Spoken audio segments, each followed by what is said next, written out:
Sabe, existem umas regras por aí quase invisíveis que controlam uma força industrial gigantesca, sabe? Elas garantem a segurança de milhares de pessoas todos os dias. Hoje, a gente vai mergulhar fundo na norma regulamentadora 13, ou, para simplificar, a famosa NR13.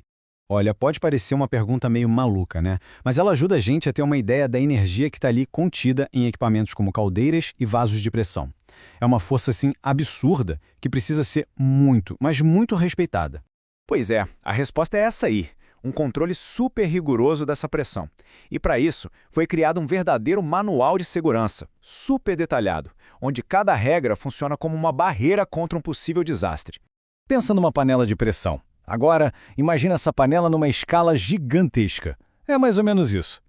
Caldeiras e vasos industriais trabalham em condições extremas. Sem um controle preciso, as consequências de uma falha, podem ser catastróficas de verdade. E é exatamente aí que entra a solução. O Brasil desenvolveu um manual de segurança super completo, a norma regulamentadora 13, a NR13, que foi pensada do início ao fim para prevenir acidentes industriais graves. Oficialmente, o texto fala em gestão da integridade estrutural. Parece complicado, né? Mas o que isso quer dizer na prática? No fim das contas, é bem simples. O objetivo é um só: proteger a vida e a saúde de quem trabalha com esses equipamentos. Ponto final. Ok, mas será que a NR13 vale para tudo que tem pressão? A resposta é não. A norma é bem específica sobre onde ela se aplica, focando naqueles equipamentos que apresentam um maior risco.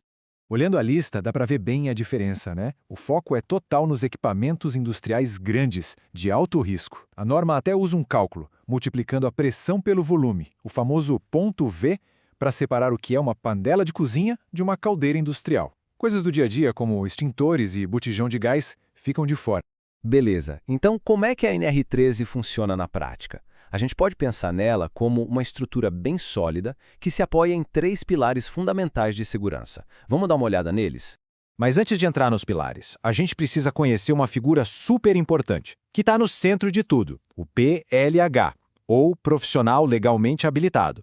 Basicamente é o engenheiro que tem a palavra final e a responsabilidade técnica sobre a segurança de todo o processo. A estrutura é bem lógica.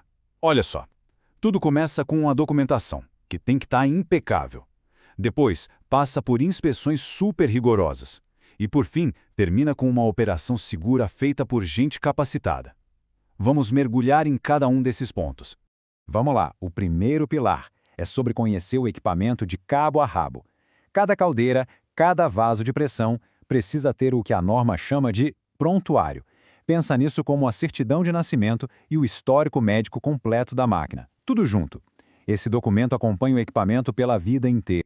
Agora o segundo pilar. Aqui, a ideia é garantir que o equipamento continue seguro com os check-ups de saúde obrigatórios. E não é um tipo só de inspeção, não.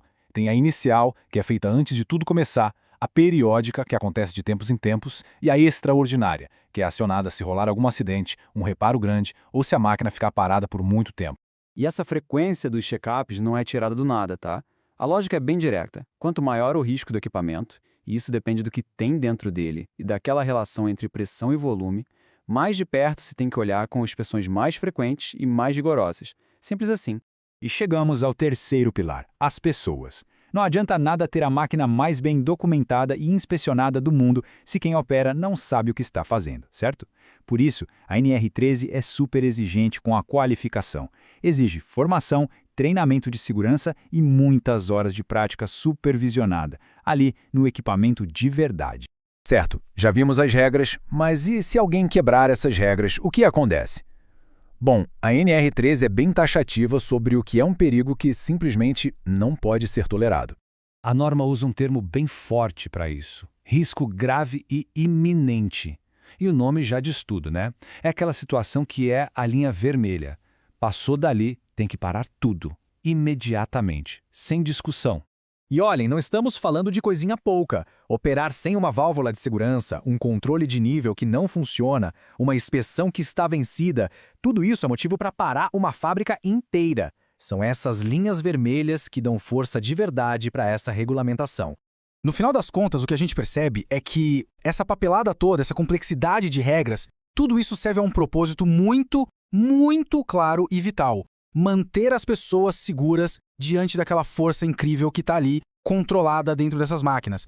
A NR13 é um ótimo exemplo do que a gente pode chamar de rede de segurança invisível.